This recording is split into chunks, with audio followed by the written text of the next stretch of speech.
Mas vamos continuar então o nosso estudo. Estamos estudando imortalidade da alma.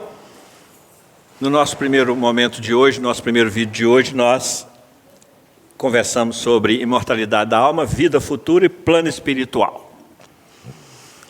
Trabalhamos a necessidade, focamos na necessidade que temos de conhecer melhor o plano espiritual, que é para onde nós iremos. Porque o Espiritismo vem nos dizer isso. Quem nós somos? Somos espírito.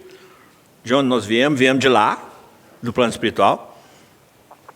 Antes de vir para cá, a gente estudou aqui bastante. A gente veio dentro do planejamento nosso, nós sabíamos em que família a gente ia nascer, a gente sabia com quem nós íamos conviver.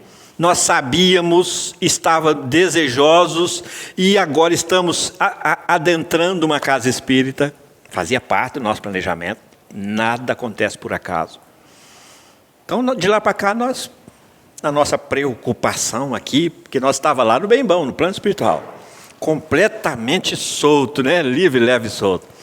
E de repente nós íamos ser aprisionados no corpo, e nós, essa preocupação a mais, e dentro dos cuidados do plano espiritual para conosco, dos planos maiores da vida, dos instrutores, em nos preparar para o sucesso na vinda aqui, porque cada um de nós veio aqui para ter sucesso aqui, dentro do que foi planejado, ser bem sucedido naquilo que planejou, e nós planejamos isso.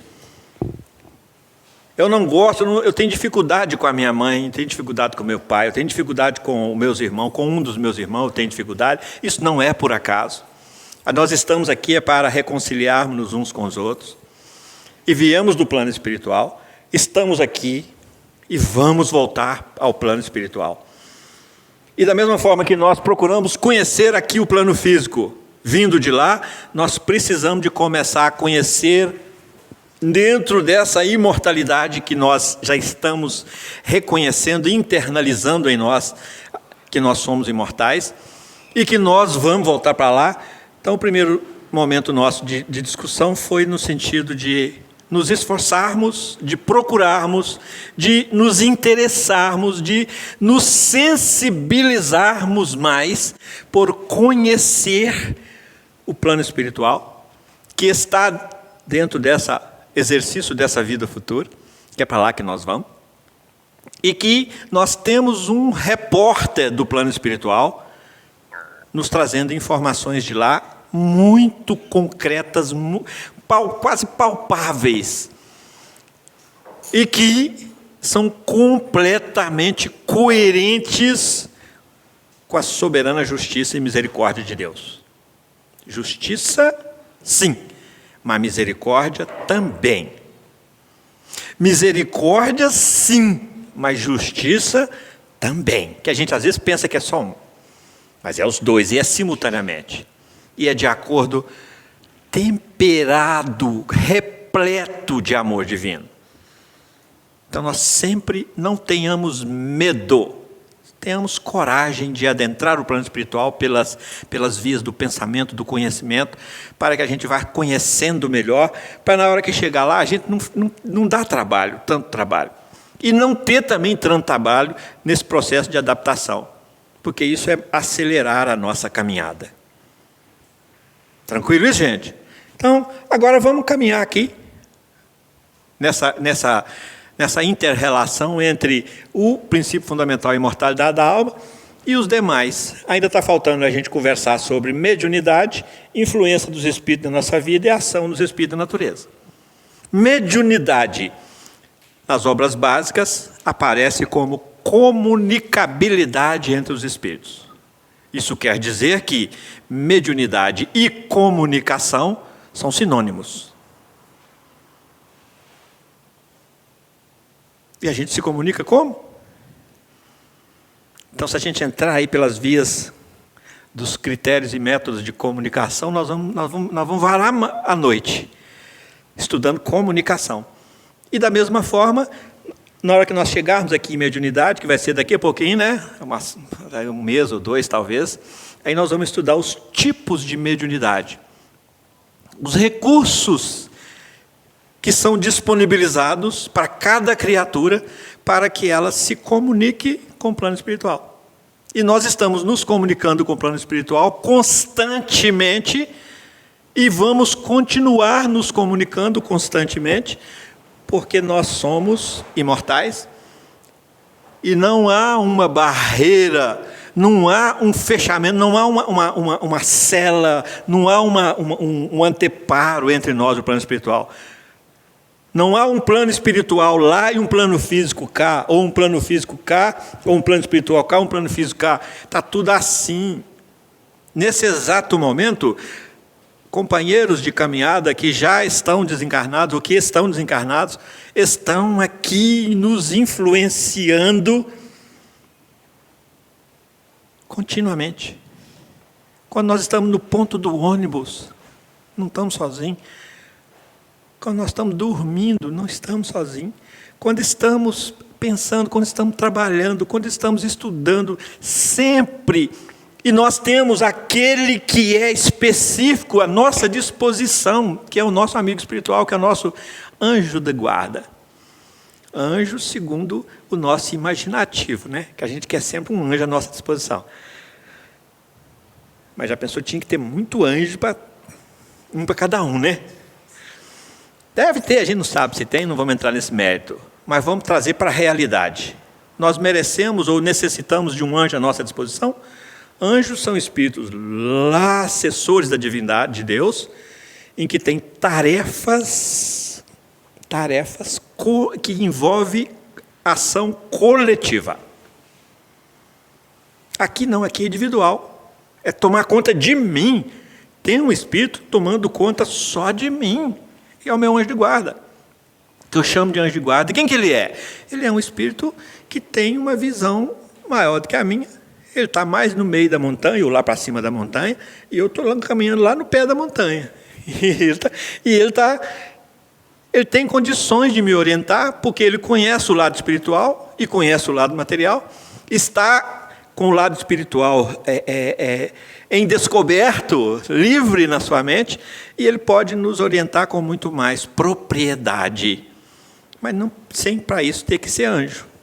Tem uma distinção melhor que nós entre o bem e o mal.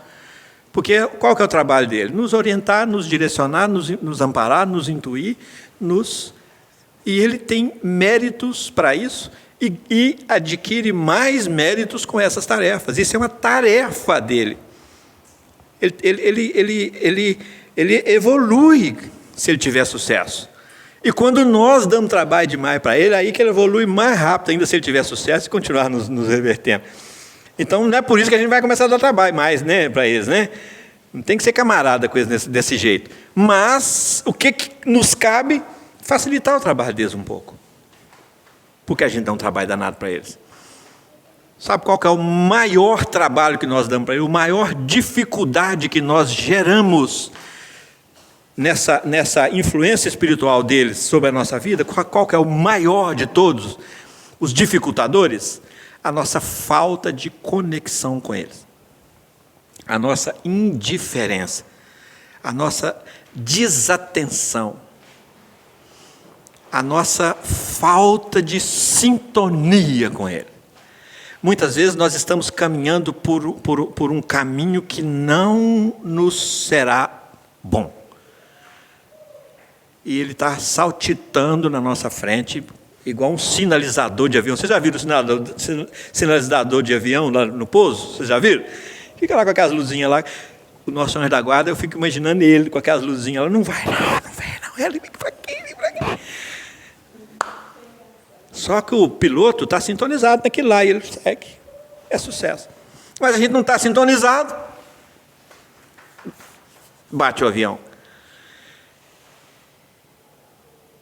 Esse é o maior dificultador da nossa parte para o nosso amigo espiritual nos amparar, nos dirigir pelos canais da intuição.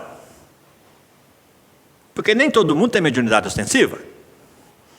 Quem tem mediunidade ostensiva, aí é que realmente o contato, a conexão se estabelece com mais. Mas para nós que não temos mediunidade ostensiva, para quem não tem, ele utiliza a mediunidade da intuição. Por isso, Kardec diz para nós, todos nós somos mais ou menos médiuns. Mais ou menos é quantidade mesmo. Pelos canais da intuição que ele está se referindo. Pelos canais da intuição. É quantidade. Que quantidade? A quantidade que eu estabeleço de sintonia. Qual que é o jeito de estabelecer essa sintonia? Primeiro, saber que ele existe. Isso nós já sabemos. Todos nós sabemos que tem um anjo da guarda. E segundo, ligar nele. Perguntar para ele, consultá-lo. Alguma vez a gente para assim, para tomar uma decisão, a gente para assim, deixa eu consultar aqui meu guia, meu assessor. Depois da última vez que você falou sobre o assunto, eu pergunto. Me ajuda. Dá a mão aí. Eu estou falando assim, quem que é ele? Não sei, eu não tenho evidência, eu não tenho, não sonho, seu sonho eu não lembro. Eu só sei que eu tenho. Por que eu tenho? Por que eu tenho? Porque eu acredito que Deus é soberanamente justo e bom e não me deixaria aqui nesse monte de risco sem um guia. E se outros têm e vê e fala, conversa com eles, eu falo, eu só não falo, não converso com ele, mas eu tenho também. Porque senão Deus estaria me discriminando e privilegiando o outro. E esse perfil divino não faz, esse item não faz parte mais do meu perfil divino. Ele necessariamente, soberanamente justo e bom. Falamos no nosso vídeo anterior que nós temos dois determinismos. Primeiro é que nós vamos desencarnar e não terminamos lá. E segundo, não falamos lá no segundo, falhamos. Vamos falar agora. O segundo é, nós vamos atingir a perfeição. Por quê? Por quê? Porque Deus é soberanamente justo e bom. E porque nós somos imortais. E nessa imortalidade, Deus nos atrai para frente e para o alto, para Ele, contínuo e permanentemente. E Ele é insistente com nós, Ele não desanima, Ele não desiste. Então nós vamos ser anjo. Isso tem que ser um determinismo, senão Deus estaria privilegiando algumas criaturas que são. Peraí, se o Gabriel é anjo, o que o Gabriel tem que eu não tenho? E sou filho de Deus. Então, se o Gabriel foi privilegiado, então Deus se desmoronou. Deixou de ser bom comigo e deixou de ser justo comigo. Porque se eu sou filho dele também, eu quero essa herança. Aí vem Jesus e fala assim, bem-aventurados os mansos, porque eles herdarão a terra. Opa, então qual que é a senha para virar herdeiro? Mansuetude. Qual que é o passo para chegar a anjo? É eu me desenvolver de tudo que está me envolvendo com a terra nesse estágio em que ela se encontra, e me envolver, me vincular a uma nova frequência chamada mansuetude, que é a frequência que vai preponderar no planeta Terra nessa passagem de mundo de expiação e prova para mundo de regeneração. Quem é que está com o aguilhão? Vocês lembram do aguilhão que nós falamos semana passada? Com aquela guiada? O que é o aguilhão? Aquela vara são os instrumentos de orientação. Quem é que está com o aguilhão em cima de mim o tempo todo me mandando para o caminho certo? Meu amigo espiritual, meu anjo da guarda. Eu respeito ele? Não. Eu sintonizo com ele? Não. Eu atendo? Não. Aí eu fico na larga, né? O pessoal lá na roça, quando o animal está completamente solto, eles falam assim, agora ele vai engordar, ele está na larga. O que é isso? Não tem limite, não tem cerca, está solto. Vai para onde quer. É nós na larga. Então, a influência dos espíritos na nossa vida, ela vai sempre existir. sempre condizente com o nosso nível evolutivo. Claro, a nossa vibração vai ser uma consequência do nosso nível evolutivo. Se nós estamos mais evoluídos, a nossa vibração será melhor, menos, pior. Vamos desenhar isso para a gente ver?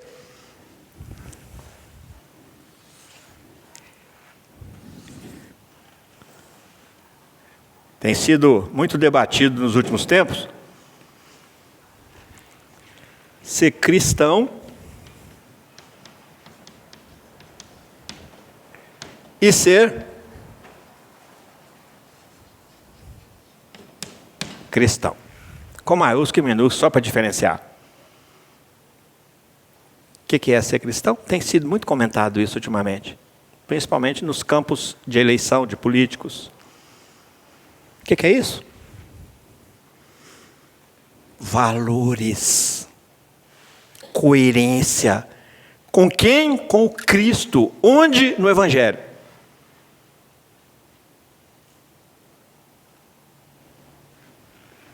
Está aqui. Aqui está o Cristo. Acima está Deus. Aqui está o Cristo. Aqui, ó. Tem toda uma hierarquia espiritual.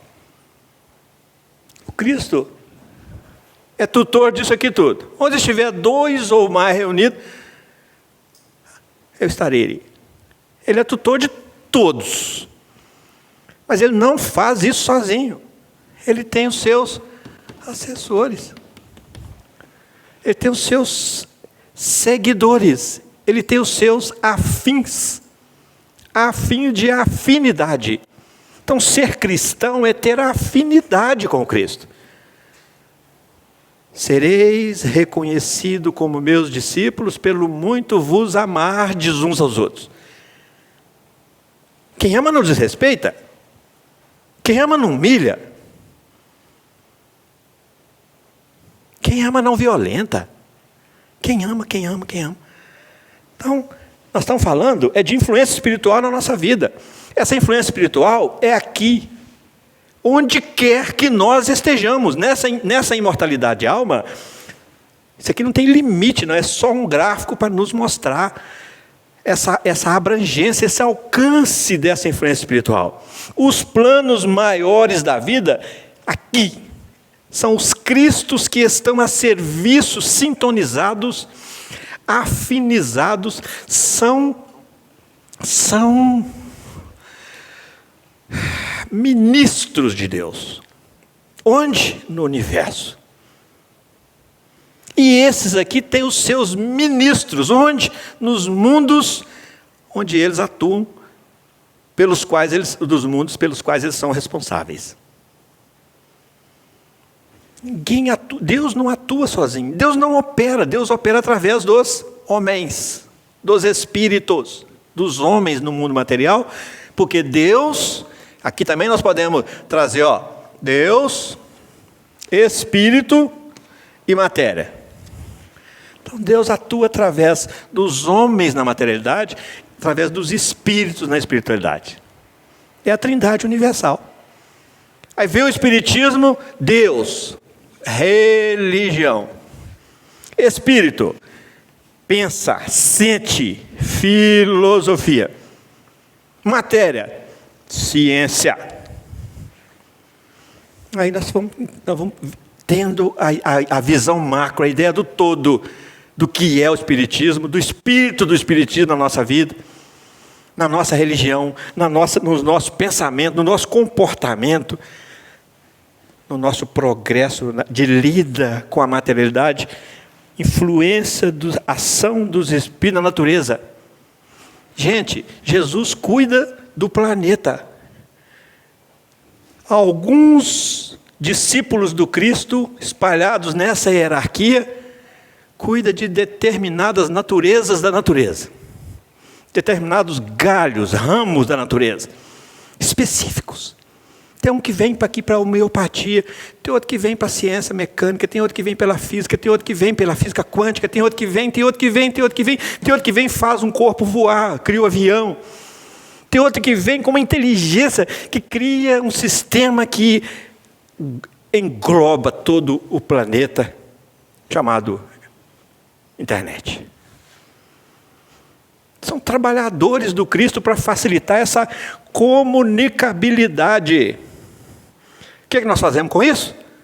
Nunca se investiu tanto em comunicabilidade entre os dois planos da vida e entre os componentes de cada plano, e nunca se viu como agora tanta solidão. Então, o provimento está aí. Todo o investimento na comunicabilidade. Então, aqui, ó, influência dos Espíritos na nossa vida. Então, guarda essa proporção. Suponhamos que nós estejamos aqui. Suponhamos. Onde é que é o nosso campo de atuação? Prático. Prático. Está aqui para baixo. Quer que a gente faça coisa lá de cima? Não. Por quê? Porque nós não temos condições ainda. Deus não quer de nós o que nós não damos conta de fazer. Jesus não espera de nós o que nós não damos conta de fazer. Ele espera que nós façamos o que nós damos conta de fazer, que a gente também negligencia e não faz. Alguma pergunta? Alguém quer falar?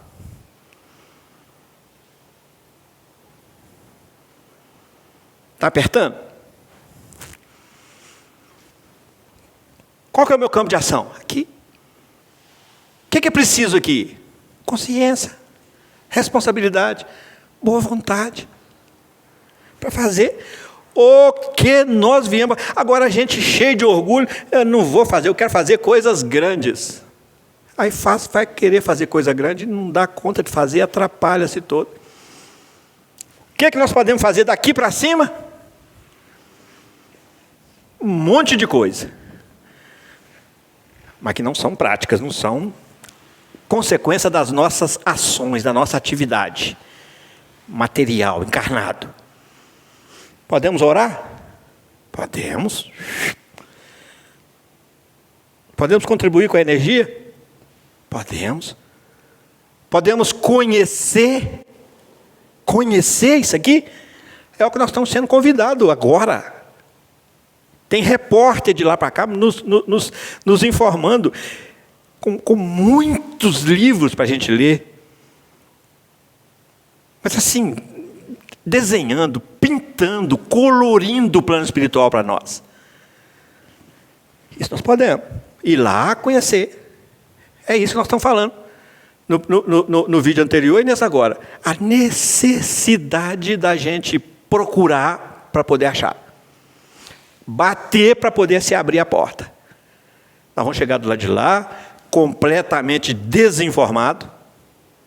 Nós falamos aqui hoje, depois que nós estamos aqui, na última 1 hora, alguns milhares de criaturas, de espíritos, desencarnaram-se, estão adentrando o plano espiritual, cada um falando uma língua, cada um num nível de vibração. Aquele que é o Criador, a inteligência suprema, contando com a participação espiritual de todos envolvidos. Acolhe cada um, fala a língua de cada um, direciona cada um para o seu melhor. Não tenhamos medo. Nós vamos receber do lado de lá o que for melhor para nós, porque Deus é soberanamente justo e bom e é pai, e pai oferece o melhor para o filho. Agora, o melhor, muitas vezes, não é o que a gente gosta, mas é o melhor segundo a nossa necessidade evolutiva, e não segundo o nosso desejo, porque desejo é diferente de necessidade. Mas nós estamos aprendendo pelo primeiro Pentateuco, que é o mosaico, já trouxeram para nós os 10 mandamentos, que já tem 4.000 anos e que nós estamos negligenciando, desprezando. E que depois veio o segundo Pentateuco com Jesus, nos ensinando como é que nós íamos ter que comportar aqui. E que hoje chega para nós o terceiro Pentateuco, que é o Pentateuco espírita, que vem assim, tirar o véu. Porque aqui tudo estava muito velado. Agora o Espiritismo chega e o que é tirar o véu? Estava escondido, aqui ó. Olha, agora pode olhar. Quando a gente chega na casa de um amigo, aí para tomar um café, eu fui convidado a tomar um café, né? A gente chega lá em cima da mesa, tá aquela travessa assim, tá com um pano assim em cima. A gente fica doido, o que será que tem naquela travessa, hein? Dá uma frição na gente, dá uma vontade de chegar e soltar, né? O que os espíritos fizeram? Aqui, ó, o que tem na mesa, ó? Tirou o pano, tirou o véu. Deixou as claras para nós. Quer saber? 1019 perguntas e 1019 respostas do Livro dos Espíritos. O Livro dos Espíritos é dividido em 4 partes. Pegou a primeira parte, escreveu um outro livro. Deixou de fazer perguntas e começou a escrever dissertativamente. Criou para nós o livro A Gênese, para a gente entender isso aqui.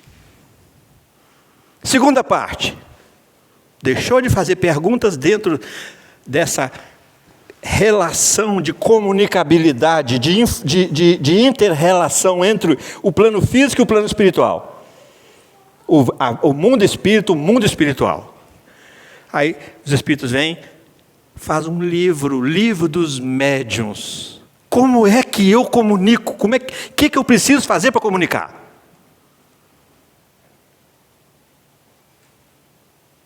E aí vem o livro dos médiuns e fala, ó, você comunica nessa vida imortal do tamanho que você é, com a linguagem que você tem, com a vibração que você tem. A comunicação nesse nível aqui é uma, nesse nível aqui é outra, nesse nível aqui é outra, e nesse nível aqui é outra. Não tem segredo.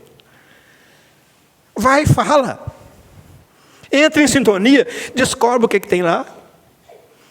Então são essas questões que essa imortalidade da alma precisa de trazer para nós, relacionada com os outros princípios fundamentais. Como é que é esse processo de influenciação espiritual na nossa vida? Começa daqui. Só que aqui é macro. Até chegar aqui no micro. Quem que é o micro? Eu. Quando eu reconheço isso, o que eu estou fazendo? Eu estou indo no Sermão do Monte e me direcionando para a primeira bem-aventurança. Bem-aventurados os pobres em espírito. Que são? São aqueles que realmente se reconhecem que são daquele tamanho que são, e não quer ser maior, e não deseja ser maior, e não pensa em ser maior, e não fica querendo ser maior. Ele é do tamanho que é. Caminhar na direção da humildade é aprender a ser do seu tamanho. Mas essa humildade, ela precisa de ser ativa. Porque tem que estar impulsionando para o amanhã, sim, dentro de uma consciência de imortalidade. Ô, gente, nós não temos, aliás, temos noção sim, porque está relatado no Evangelho. Principalmente no Atos dos Apóstolos, que é o 5º livro do Evangelho. O efeito psicológico no campo da esperança, da certeza, da coragem, da convicção que esse episódio de ressurreição do Cristo gerou nos seus discípulos. Estavam todos com medo, amedrontados, desesperados, desiludidos, acabavam de perder a companhia de Jesus, de perder o calço, de perder o mestre, de perder o guia, de perder aquilo que era a base de sustentação. Estavam entregues a si mesmos, reunidos em casa de Maria, mãe de Marcos, Maria Marcos. De repente chega Madalena e fala, eu vi o mestre está vivo. Aí alguns duvidam, não é possível. E Jesus passa um bom tempo, acho que 40 dias, né? ali com eles. Ô Tomé, você que estava duvidando, vem cá. Jesus se materializa diante de Tomé. Fala, toca aqui a chaga para você poder acreditar, seu incrédulo, seu cachorro sem vergonha. Toca aqui, seu safado.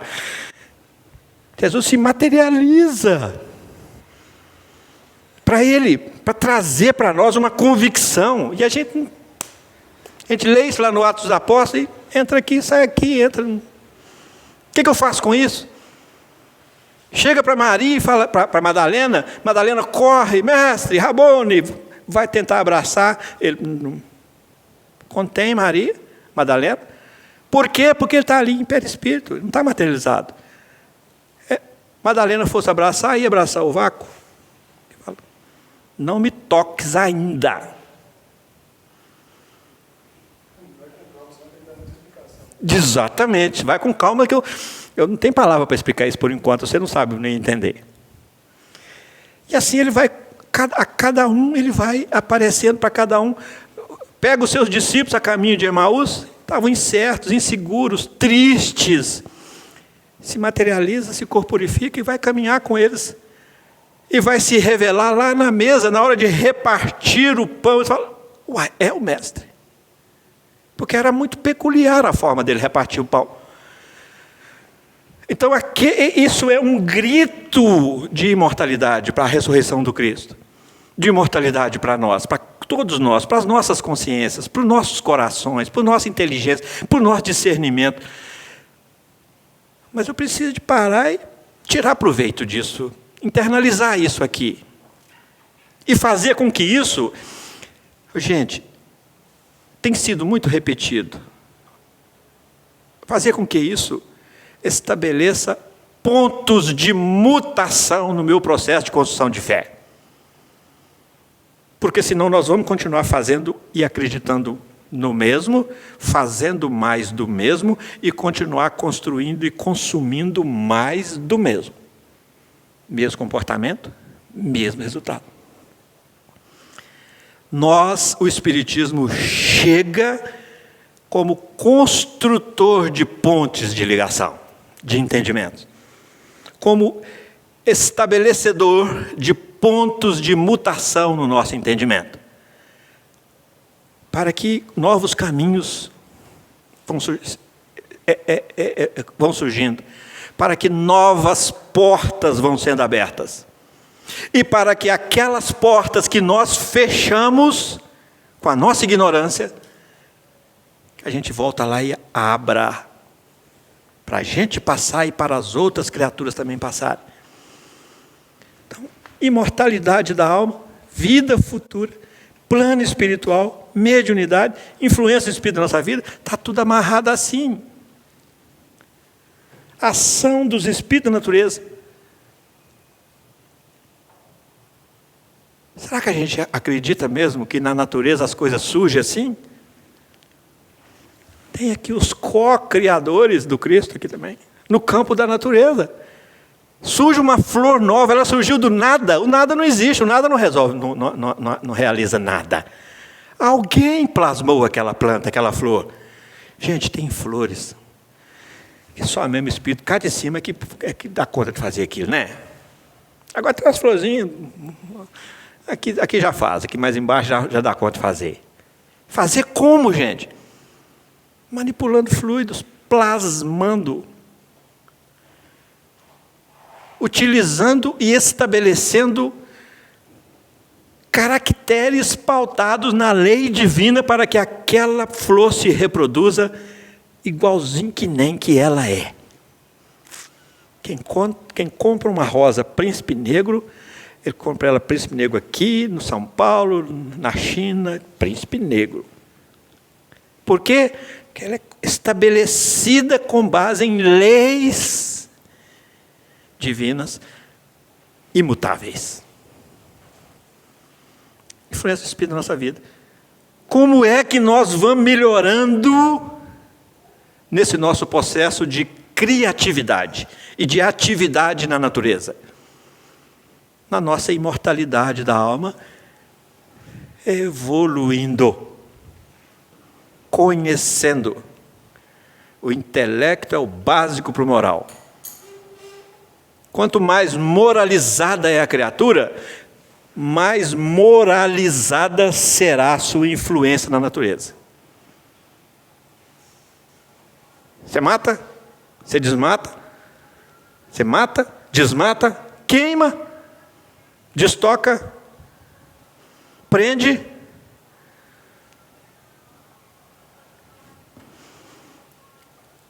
Como é que eu vou deixar de ser destruidor da natureza?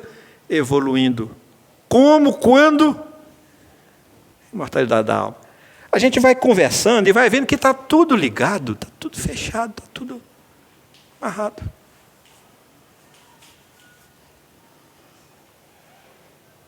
Não basta só saber da evolução. Precisa saber da evolução e de todos os outros 14. Quem está no comando dessa atividade aqui da natureza? O Cristo. Aqui para nós.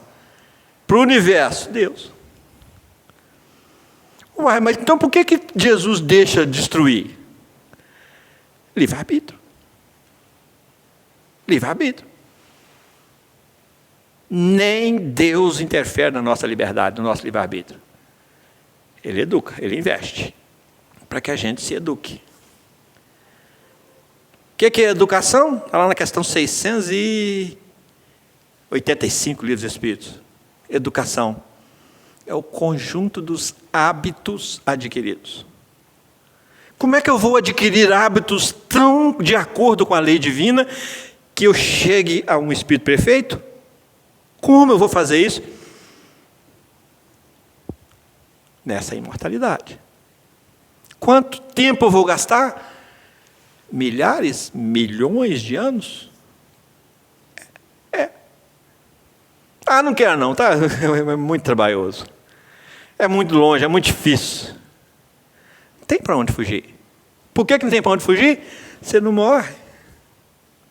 Você não morre.